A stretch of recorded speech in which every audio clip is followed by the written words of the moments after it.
সবাইকে স্বাগত জানাচ্ছি অমর একুশে বইমেলায় আরটিভির বিশেষ আয়োজন আমা কফির আমন্ত্রণে। আমার সঙ্গে আছেন এ পর্বে অতিথি হয়ে কবি রেজাউদ্দিন স্টালিন।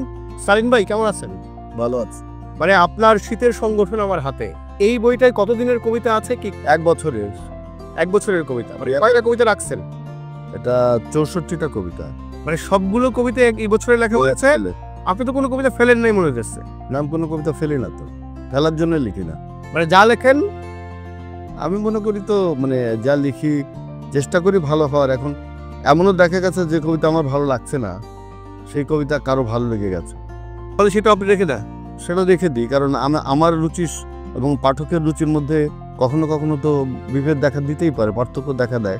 সেই জন্য কখনো কখনো তো সেগুলো রেখে দিতে হয়। স্টালিন ভাই, আমরা আপনার একটা কবিতা পড়ে আসি। এই কবিতাটার নাম কাগজের দুর্গ। শীতের সংগঠন থেকে পড়ছি কাগজের দুর্গ। কাফকা কি জানতেন দুর্গের সৌন্দর্য দেখতে গিয়ে একজন নিরপরাধের ফাঁসি হবে? কে না জানে দুনিয়ার অধিকাংশ দণ্ডিতরা নির্দোষ। লোকটি নিশ্চয়ই সুন্দরের উপাসক। কবি শাসক দুর্গ অস্ত্রের আর কবির কাগজে। সম্রাটের সৈন্যরা লড়াই করে মৃত্যুর জন্য, কবির অক্ষর বাহিনী বিজয়ের আশায়। ক্ষমতার দুর্গ অস্ত্র বারুদে বিভ্রান্ত, শূন্যতার সারাংশ।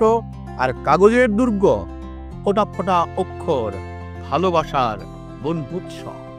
কবিকে যে আপনি সবার উপরে দাঁড় করাচ্ছেন, এটা কি নিজের বংশের প্রতি, কবি বংশের প্রতি আপনার অনুকম্পা, নাকি আসলে আপনি সেটা মনেই করেন, বিশ্বাস করেন মনে প্রাণে? আমি বিশ্বাস করি যে একজন কবি একটা যে জায়গায় দাঁড়িয়ে সে থাকে, সে একটা নির্লোভ জীবন যাপন করে। এই কারণে যে তার এই কবিতা লেখার পেছনে তার প্রাপ্তি খুব কম। এই বৈষয়িক প্রাপ্তির বাইরে দাঁড়িয়ে একজন মানুষ সারা জীবন সে বর্ণ নিয়ে, শব্দ নিয়ে, তার মাতৃভাষা নিয়ে কাজ করে। শুধু কাজ করে সে তার হৃদয়ের কথা বলার জন্যে, তার পাশের যে সমস্ত বিষয়গুলো সংঘটিত হয়, যে সমস্ত ঘটনাগুলো ঘটে, অতীতে যেগুলো ঘটেছে, এগুলোর মধ্য থেকে সে তার নিজের অভিজ্ঞতার কথা বর্ণনা করতে চায় এমনভাবে তা যেন মানুষের, সমাজের এবং জীবনের কাজে ব্যবহার করা যায়। এবং এই একটা কবিতা ভালো লাগানোর জন্য সারা জীবন ধরে একজন কবি কবিতা লেখে। আমি মনে করি যে শুধু এরকম একটা কবিতা লেখার জন্য যে মানুষ সারা জীবন ছুটছে, সে যে কোনো মানুষের চেয়ে অনেক বড়।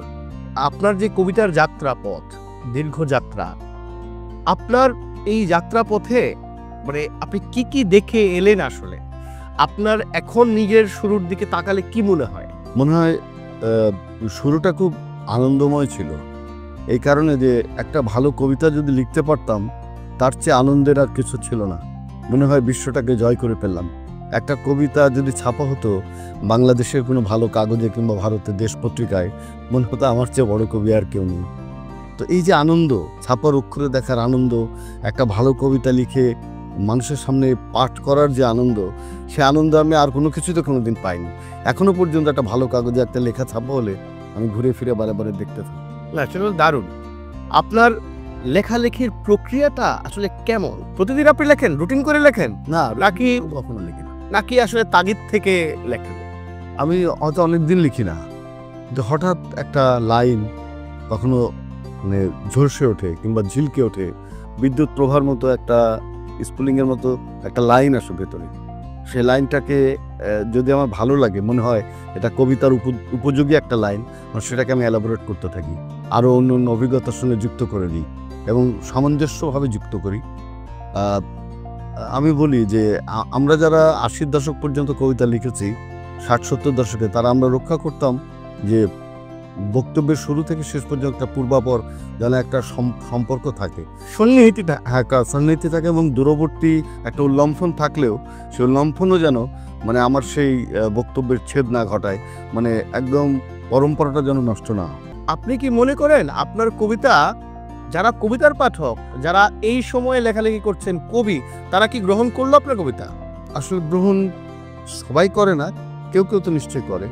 এবং আমি খুব নির্বাচিত পাঠকে বিশ্বাস করি, কিন্তু পাঠককে সন্তুষ্ট করার জন্য আমি যদি আমার মাত্রা কমিয়ে আনি কিংবা আমি যদি আমার কবিতার যে বৈশিষ্ট্য সেগুলোকে আমি শিথিল করে দিই, তাহলে সে কবিতার যে আমি বলবো শিল্পমান, সেটিকে বিনষ্ট করা হয়। স্টালিন ভাই, আমার আপনার কাছে একটা জানতে চাওয়া আছে, আপনার কাছে কবিতা কি?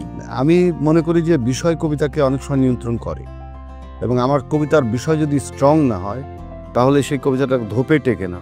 সেজন্য প্রত্যেকটা কবিতার মধ্যে যদি ছোট ছোট গল্প থাকে আমি মনে করি তাহলে পাঠক দীর্ঘদিন মনে রাখি।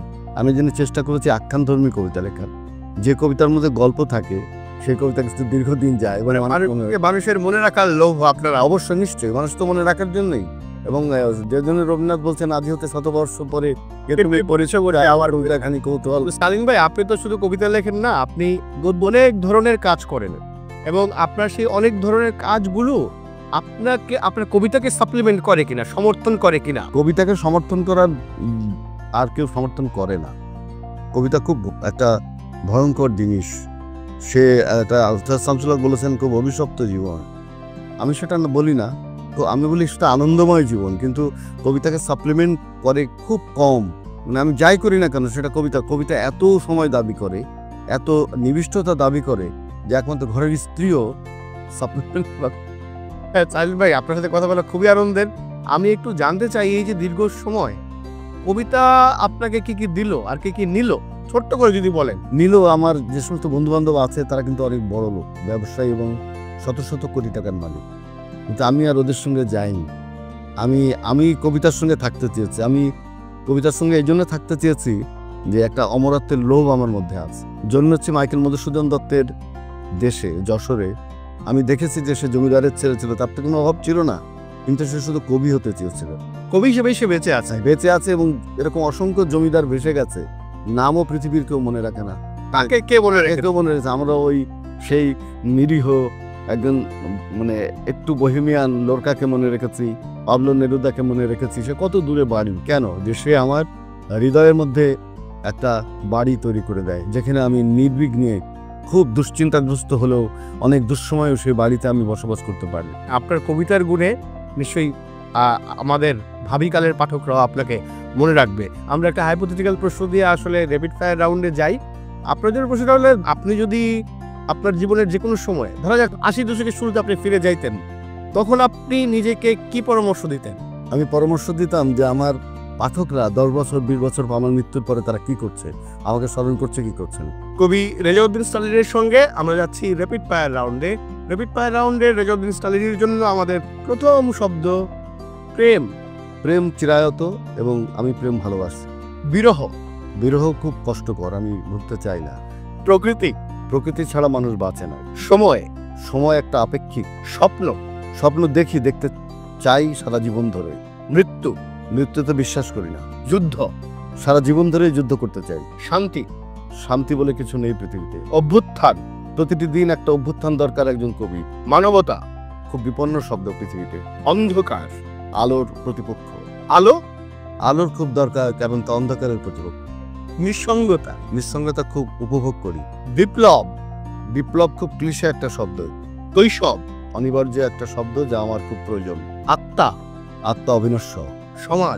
সমাজ ভাঙে এবং গড়ে, সেটা নদীর মতো। কবি, পৃথিবীর সবাই কবি, যারা কবিতা লেখে তারাও, কিংবা যারা লেখে না তারাও। ভ্রমণ আরামপ্রদ হোক, স্মৃতি বিশ্বাসঘাতক। সাহিত্যের দলবাজি ছিল, থাকবে, থাকা উচিত। আশা করি, কিন্তু আশা মেটে না।